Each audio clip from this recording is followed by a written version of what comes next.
nitiere atumo ngere ni Simy Kenya. Simy achel. Simy no promise maber. Mo post maber no bro konya. Koro en gima ka samoro na gochoni. Oko max Simy. Simy Kenya ngeno neno gini. Ere message ni Simy Kenya bing ni Owuondi ni odhi chung kodi ma bedo gi geno me high school ke mar me dhi studio me kono muga Andre koro ane studio to duogo lengi kamano in message mane madiwego Simy Kenya. Ananya wacho ni kata okikonya ni ano mina chingero ji ching mundo koko jarumbo mina judiro ji ching mundo koko jaruman magwelo ndumana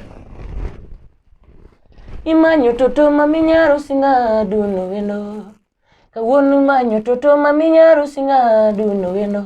Yes, my lungo na Aroji Chogo. Thank you so much. Welcome to the celebrity gossip.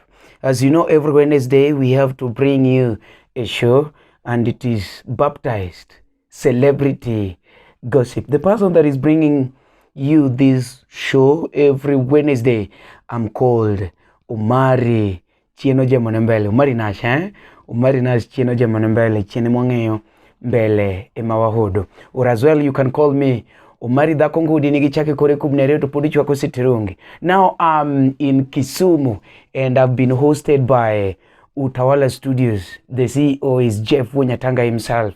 Thank you so much, team Jeff Wenyatanga, team Utawala Studios. Today, as I promised that I'll bring you the Rutogwedoa hit maker by the name Aroji Chogo. Aroji Chogo is that young, talented artist that sang a very, very, very electrifying political song. Wang ni Rutogwedoa. Kisumu City, turululu, Mombasa Pwani, turululu, turululu. Right. Now, those people that have tuned in, I want to welcome you officially to the show, and I'm telling you that it's celebrity as usual. What you do, just share, and share. My guest is already here, Aroji Chogo. Aroji, baba nango bwana. Akwimo.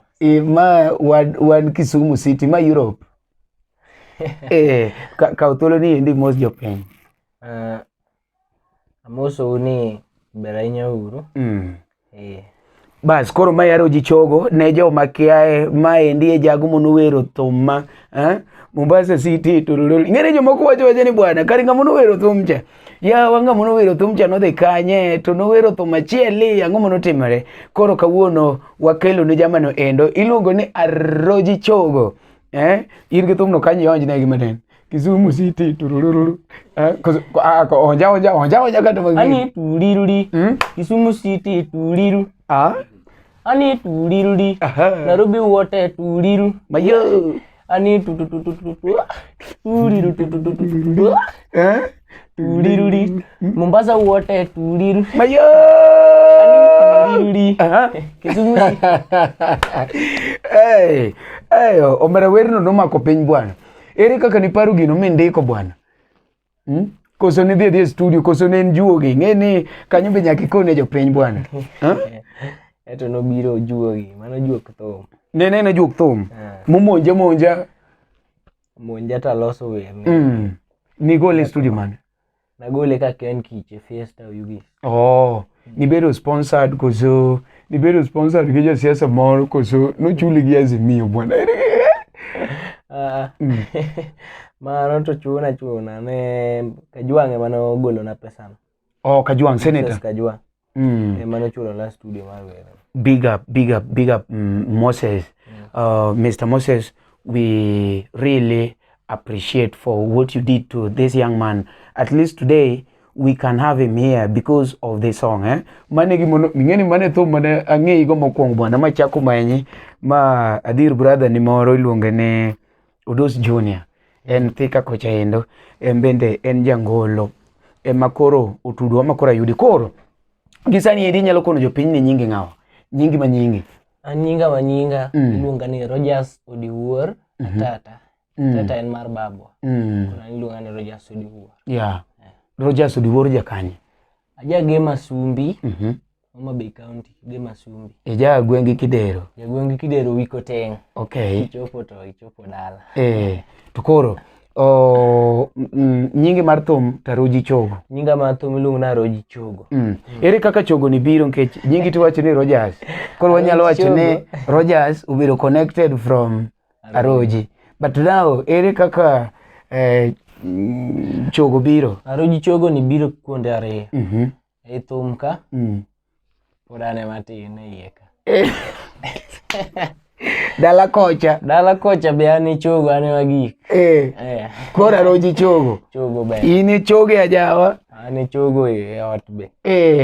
To ka ingeni jogi nene kama to wadwa ni miwa brief history ni matin mar Sombi. Sombi chalo nade i graduate gamane. Gisani to pod adhi school. Pod inyathi school? Pod adhi school. Ija form? Aja form 3, madhi form 4. Koro gisani wanyalo wacho ni koro manyiso kupo ni joyepo Januar to inyumre nyuma form 4. Nyumra form 4. To koro ere kaka jopuonje kawi kaneni ka igo thum to chemistry be ni kae ma idwa ne timo gane chemistry. Ja history be dwa ni kopne notes marach. English poka koni ne set book ne kama be. Ere kaka jogi relate kodi. Like maybe kata question moro time ineno ka like yudo ka most teachers yudo kata ka gimoro timore ne nyathi moro marach kata question moro tame tiwacho ni question no tikia de weni mana thum imbe gik ma kamago timore gi school. Mano to pok otimore. En mani jopuonje bo miya chance maber. Ok gichanda ahinya ka ging'eyo ni thum be an jathum. To wa relate kodgi maber kabisa e school. To be imiye time moro kata mane school kanyo samoro i perform matin kata maybe occasion moro nitie e school. Occasion nitie to samoro miya kata ka ji loro anyalo temo matin. Koro itemo gi public address, itemo gi piano? Public address, kijana moro be wan go di school mabugo piano maber kabisa. Ni Vincent Woodisi. Wasomo kode wembo wadhi form 4. Wembo mulo kibao. Koro ma samoro mulo na waya matin. Samoro mulo jo makato. Atemo matin. Koro isomo kanye ngene? Asomo Owuondo secondary. Suba. Owuondo secondary. Mano yo korgi ka juang kocha. Mano Mbita kona. Mbita. Okay. Nyakoro mo kaka winjo no endo ma iluongo ni celebrity gossip. Kawuono wan kaendi gi jangolo mapotin ahinya kendo winjo kaka oluongore kacha ni Aroji Chogo. Aroji Chogo ni endi osegolo thum ma nyaka Gwambo himself omielo. Ne en thum momako piny ahinya. Kisumu City. Mera ne en thum. To pod en kacha e YouTube mare inyalo manyo Aroji Chogo. Title mar thum chiluongo ni Ruoth Oparowa. Ruoth Oparowa. Inyalo manyo Ruoth Oparowa e channel mar Aroji Chogo. To ko Aroji Chogo ing'eni kwa chako stochi mar thum to oduokowa mana e thumbi mar Ruoth Oparowa ni. Ere ng'amono tudu ka juang' makoro idhi golo thum. Ing'eni mondo mi bi chopo iri jatelo samoro en ngori sana. Ne waloro to occasion moro nitie Homa Bay. To kana winjo ni occasion no nitie tawacho ni kawuono adwa nachopi ambe abed one of the entertainers. Okay, makoro akwayo ken kiche beats moro maber to oro na simu. Tema dhi akwa thuolo mano miya mokwongo matiyo go maber ago thum ne jo nomako wang' jopiny kabisa. En thum mine dhi golo ni? Akwonga mana dhi agolo na akwonga onje stage kuchocho. Kase onje to ne ji mor kode ahinya. Ji noramo ni anya thum ni nyaka igol. Tema kaka juang' nopenja ni bende isechulo studio no. Kone ni podi te mane odhi ochulo na studio tema golo thum ni. Okay. Manyiso ni gima learn from this guy ma ngata manoko kanyo nego tim nokirito ni mondo ng'ato bi omak badi. In ne dhi manyiso ni iting'ore. Apani mano is also a lesson to our upcoming artists ni koponi in gi potential moro. Just do it. Time mondo jione from what you are doing. Nitiere most of us marito ni gikwong gitimre nade gikwong gikwong manyi ng'ato kete omerana ne clips moko ada timo comedy tim comedy go jione we wacho ni bwana ada timo comedy ada giwer moro the e kanisa occasion just do ikia ng'ama chimoro ni kumenene dheno endo and that is what is killing some of our upcoming artists nikech okodwa eno bet at bay ni hawa ng'ato ki promoter ineno boy ni ende wacho ni en step mono kawo mokwongo ne en dhi kumono ji nitiere to kwa beat to chwado gi maler jopiny wacho ni thum ni golo to koro thum mono mako piny ni de wacho ni in kaka Aroji Chogo ochenjo ngimani kabisa. Nitiere gik moko mono kelo ni jok moko mono kato chulo ni fee jok moko apart from jatelo mono odhi record ni wer.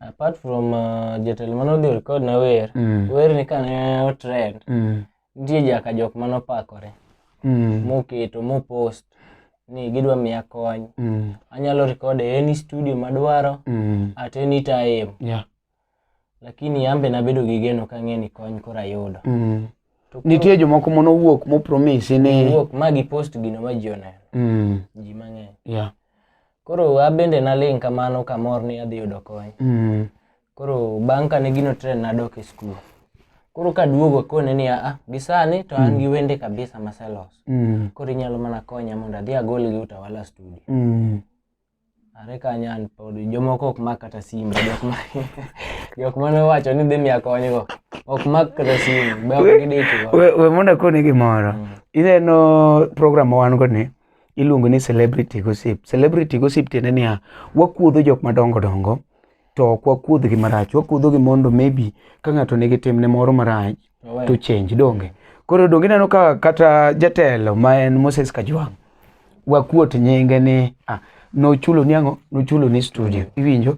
Koro ok wach ni jatelo moro nikech maybe somebody would like to know ni to manga mane ochulo ni studio ni to manga mono wuonde ni nitie jok moko ma at least inyalo mention to mondo mi wang'e ni negative ang'o negitimo karang'o nikech gini wakete ne oganda jopiny mondo gine from that we change from that makata mbi chieng' moro koponi ng'ato wacho ni umari ng'ama rach ok imak simu we change nikech wadwa transform. Let me tell you something, ineno in gi an and any other person mane fail ni wane mwaloko this field ineno jok mineno madongo moluoro gi wambe wadhi bedo jok madongo moluor mbele ka to ok onego bed ni wadhi gi tabia machon ma joka nenego we should at least quote mondo wa change gi mondo kwa wan wadonjo to wadonjo ka everything is okay mane momiyo wakelo chenro koro just tell us ni an so and so no kona kama to gino nokodhi otimore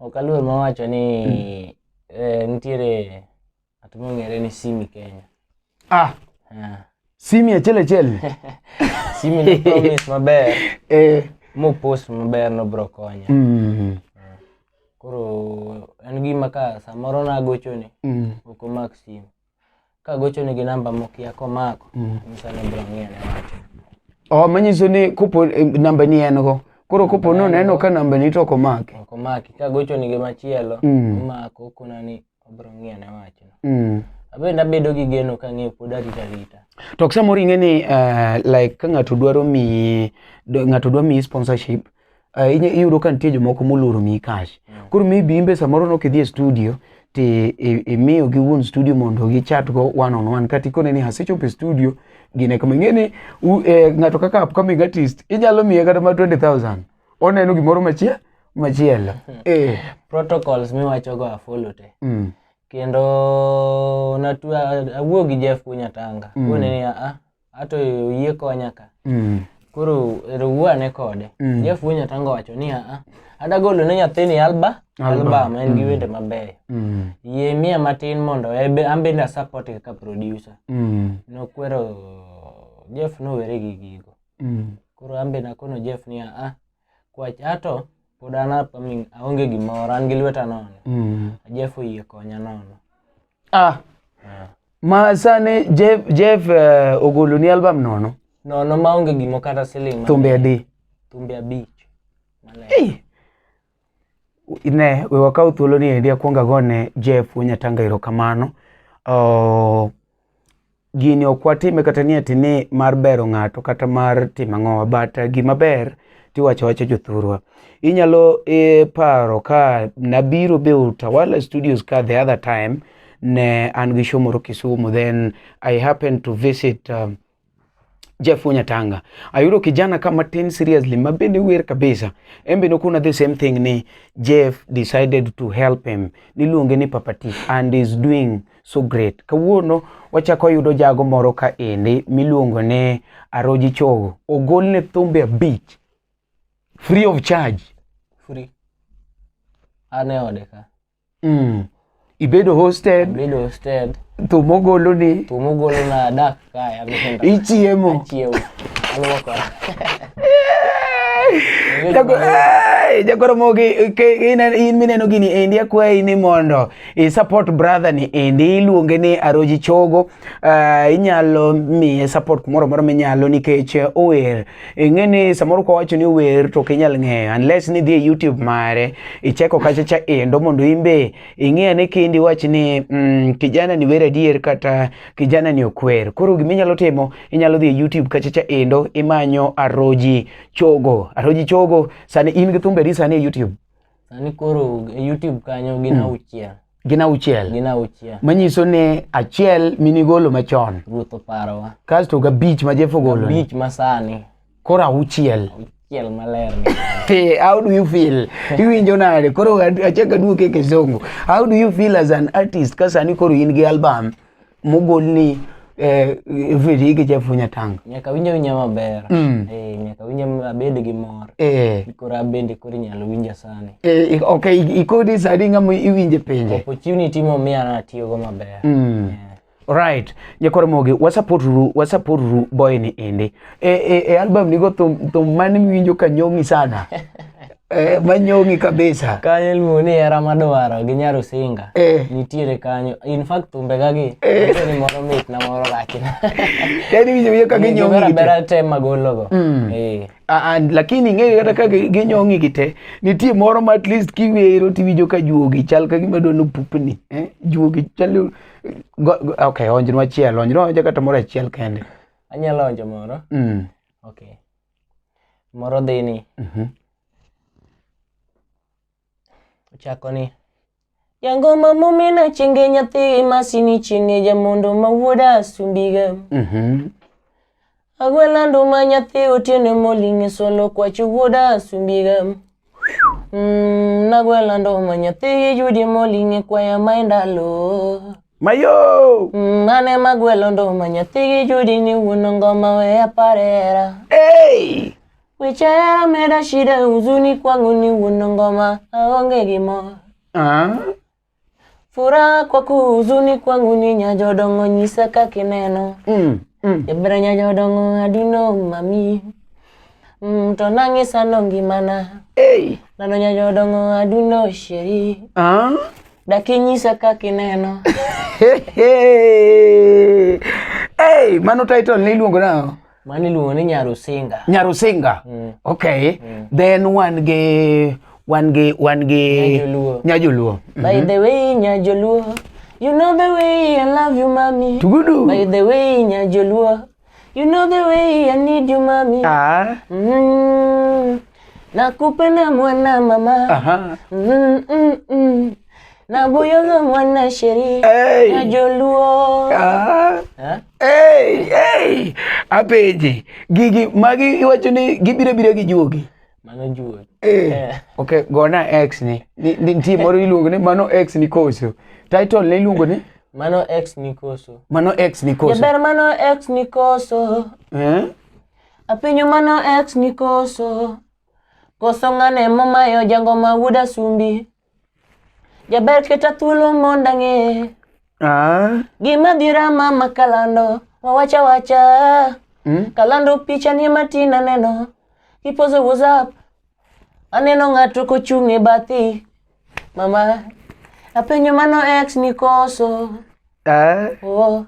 jaber mano ex ni koso ng'ane momayo jangoma wuda sumbi koso ng'ane momayo jangoma wuda sumbi keta thuolo mondang'e.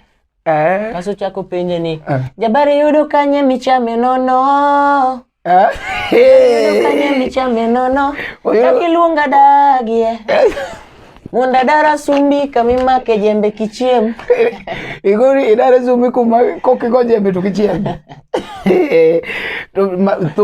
thumbi mane mawero ni ka en gari to kata ambe na yore. Mano ex ni koso ne machako wacho. Kata ka pesa momi jabera. Bas, no. Mane line mara dwaro ne. Kata ka pesa momi jabera bena chinga bengi pesa. Ai. Kata ka pesa momi jabera bena chinga bengi pesa. Kata ka gari momi jabera bena chinga bengi gari. Kata ka gari momi gawina bena chinga bengi gari. Ai, mani luongo ne baba kon gi nyingi ni luongo na Aroji Chogo. Mani ni Aroji Chogo. Aroji Chogo. Yeah, Aroji Chogo ko tidonje field mar Ohangla ni endi kendo aneno kibiro matek sana.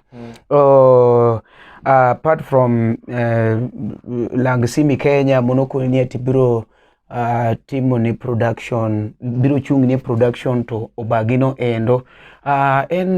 En problems mage ma isechako face gine kaendi iluongo nango mise face e field ni endi minyalo wacho. Field kae gima late ni okinyal proceed kionge support koro mondo mi support maber ing'ama ng'e ni dwaro konya aidha idhi mane YouTube kanyo ti subscribe na mane gima duong' minyalo timo na kama intie. Okay, Subscribe na itimo the protocols man kanyo tisema na konya abro dhi mana mbele to kanyal. To koro in gi mpango mane immediately bang' tieko sikundi ang'eni by next year ing'amo tieko koro school? Bas next year koro kasetieke koro donje pap officially koro idonje ngolo koro ajawa to the world. ma in chunyi onge gimoro ni itieko somo ibedo engineer? Kanyo bende oko katamora lakini passion ni nie thum.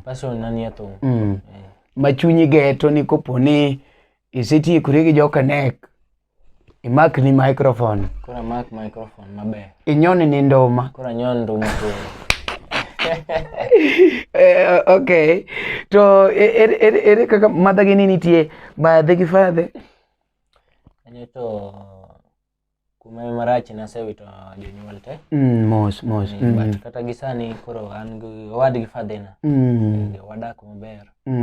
Enamo chako pidha ka tin kabisa nyaka sani rom kama. Big up. Iluonge ni wuon ng'apa amose ka chuth. Iluonge ni Peter Guro Ramba. Mr. Peter gi mama Helen. Thank you so much. Ang'ene abo yudo thuolo alimu dala kanyo. Wago mbaka matin about kijana ni endi. Machiegni kae very soon. Dongo wan gi namba watudre mondo adhi awuoge jonyuol dala. Igeri samoro idhi nyawuonda interview. To koro ere kaka uri late kodgi pogi kone nyathini wadonje to mikatodi koso gin gi paka ne ok gipinga kata matin. In fact Nyasaye ber giyie gi gini kendo sasa ama kata adwa dhi kamoro giyie na yene adhiya pok gi baga gi maramora wan maber an gi thuolo marom. Okay, minyalo timo go achiel ariyo adek. Okay. Ma kata samini biro ka Jeff Wenya tanga masani dak kane ging'e maber ni gonya ni dhiyo kose gocho ni to in nade akone mani wan maber So ni mani onge wach. Tieko ni onge wach to anana thuolo. Mr. Mr. Peter Guro. Mr. Peter. Gimama Ellen. Erokamano ahinya kuom chungi wuoyini kendo waneno kodhi maber kabisa. To koro ere kaka imanage gini e class gi imanage thum gi somo? Kanyo to en gima tek lakini koro gi an kang'eyo ni somo be ber. Yeah. Nyaka mi somo be thuolo. Yeah. Koro at least amane school to en mani juogi to nyaka bi. Juogi to biro ga. Kendo seche mobiro no to nyaka we book matin dakika moro. Mano kore shida. Nyaka we book matin dakika moko matin mondo kasukwe. Ikoni juogi biro matek. Juogi biro. Mi kuongi ket book ikoni ai. Nyaka konga lingo ba gi nindo moro. Ko japuonje penjo enta Aroji koro mai nindo. Oginyal ng'eyo lakini hata ng'eyo. Igore gipenjo ni Aroji mai nindo kari indi ne chiwuoyo gi juogi baraj. Juogi ma wuoyo. Ai, mani logore Aroji wacho ni sama juogo biro to juogi ne ok ne bagi kata mane gine KCSE bwana kaka mathematics ba dakika 10 cha. Kanyo to koro dakika 10 to juogi obiro dwa wuoyo kodi 1 hour. Kono juogi koro ya matin. Atiega gi gini kasetieko ra. Akoro juogi bier. Ne juogi limi ma od penj. Pepa to mathematics. Onya limi. Kada mane chemistry practical. Me yudo ka ikao peten akeni riwo gi meten idhi kete bikin.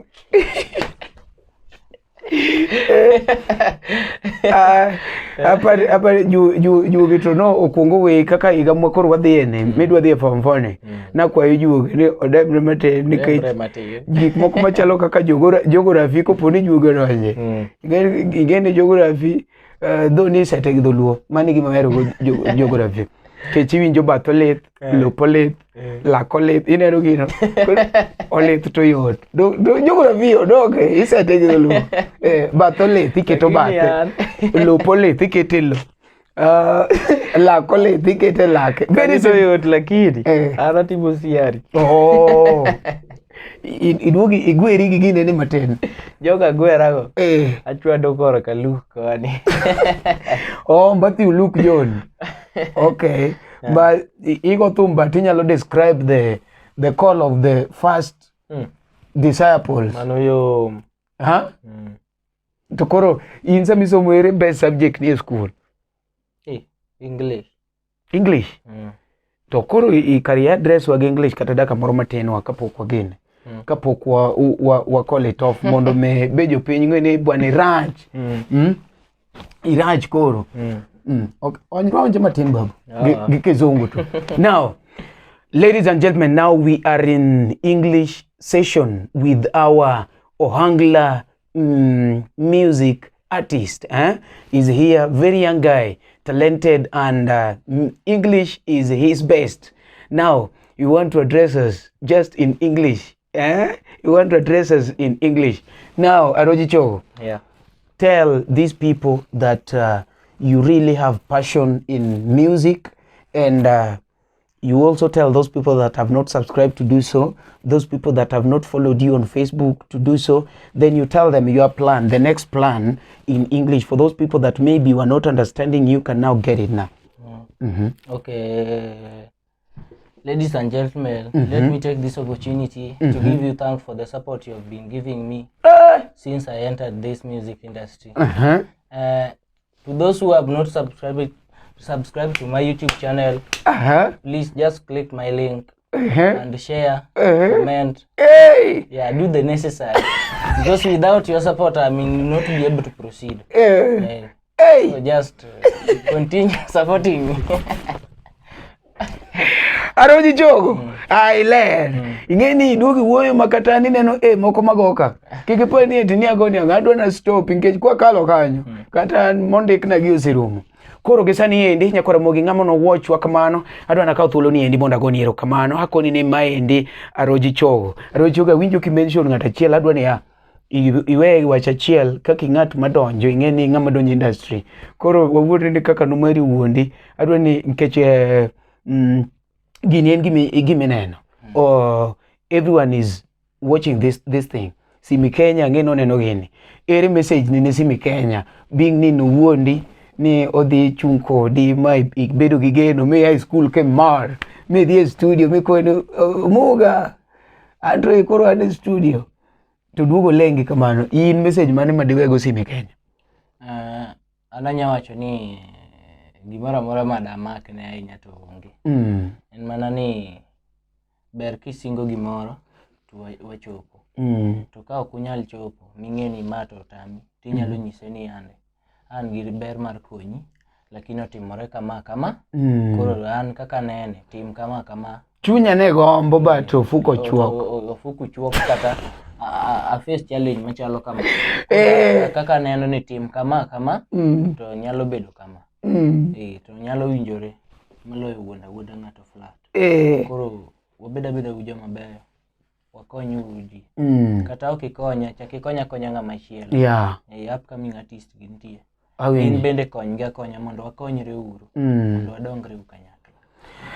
An katieko gima dakwa ne ng'ata mantiere ende awe gi story achiel mar jaduong' moro mane en watchman e gate moro ma japesa kabisa koro nosiko kobedo oko kanyo no endo kong'iyo gima rach madibed ni timore ne bossne. Chieng' moro japesa moro nene gi chien to ringo biro ire openje niluonge ni Joseph openje ni Mr. Joseph to ina oko ka kendi gi koyo in koyo ni ok chami to koni jatelo koyo tawinjo en mana ni aonge gi sweta dapir gi sweta moro to darwaka japesa ne nokono Joseph ni Joseph we aringot monda mani an gi swet mang'eny in fact ok arwakgi nikech arwako the latest designs koro maka tindo karwake adhiangi kata kachiel kende kilni yumgo koyo. Joseph nobet piny karito mondo kelne sweta gi jamoko kodhi to yudo ka jok moningo bed ni nyiedho ne ok onyiedho, jok moningo bed ni rwako gweno ok orwako, moningo bed ni luoko ne gari ok olwoko, modhi obedo gi engagement ma piny olil ma piny oru koko kelo sweta ka piny oru to kore koparo koni yawa noninga tir ni ng'ato sweta koro wuok gi ng'wech matek gi sweta cha kotero koro kochopo to yudo ka jaduong' cha koyo mako motho. Koro penjo en niya, jaduong' ni osebedo ka rito dhogedni higni 10 gi koyo to pok otho. Ang'o miyo odiechieng' achiel ni kende motho?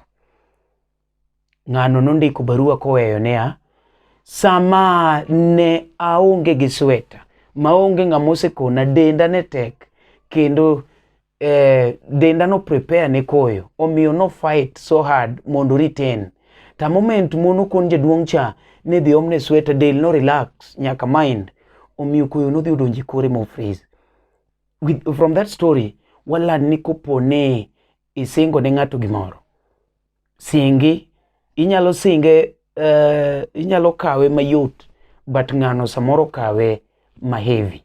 Omiyo koponi pok isingo gimoro kuongi rangi tirangi gi ng'ama isingo ne nikech samoro isingo ne ng'ama ne in need ma dendo dhi relax ma kasto inego ng'ano maybe psychologically, professionally, economically or anyway. You get it? So please, if you are outside there, hakikisha ni koponi singo ne ng'ato gimoro singne at least giming'ene idhi nyalo. Ng'ato be wach jorieko moko be nowacho niya, we singo gimoro samimor kik ising ne ng'ato gimoro, samikech be kik iwach ne ng'ato gimoro, sama iyo wang' kabisa kik iwach ne ng'ato gimoro, wache at a normal temperature ni umari abiro timo ni kama, umari abiro nyiewo ni kamera, umari abiro kelo ni microphone. Kik iwache samimor ahinya mejeri umari abiro kelo ni microphone. Inyalo yudo ka it is just because of happiness to an odhi ohinya gi kumoro. Agoni erokamano ahinya e ng'ama no watch interview ni endi. Wan ka ende gi Aroji Chogo, wan e celebrity gossip, ne wakuotho but wakuotho malach. kata kamano Nyasaye osemako bad Aroji kendo sani to ing'ama koro ruoth oparo. Koro gima dang' wawegi maduong' en ni dhi subscribe ne wasupport uru mondo me wamed winjo thum, wamed entertainre, wamed gwedhore. Ne tiknwa gi thum achiel bwana, tiknwa gi thum moro masawa maje kata gospel moro na winjo kigolo makali embo nomo. Jango maleko masiko kaleko mina chinge jarumba. Emomiyo anatimo kinda munda chogi kare kaka nyalo. Leko masiko kaleko mina chinge jarumba. Emomiyo tinatimo kinda munda chogi kare kaka nyalo. Samora nindo taleko, lek maber mabire ngimana. Ni ana kwayo ruoth mondo para achope lekna. Inyalo jari e piny ka dhano nyiri samichako. Kiki begi luoro mbele ni osendisore. Hallelujah. Inyalo chaye piny ka jomoko singo to gichopi. Kiki begi luoro mbele ni osendisore. Ay! Hallelujah. Mano gima wach malero kachano na chaka wuoyo mang'eny kech osewer mosewarwa. Waro muru kendo the next celebrity gossip every Wednesday as from 8 p.m. The person that is bringing for you the show every week, I'm called Omari Nash. Chieno jamane mbele, chieni mwaneno mbele mihodo.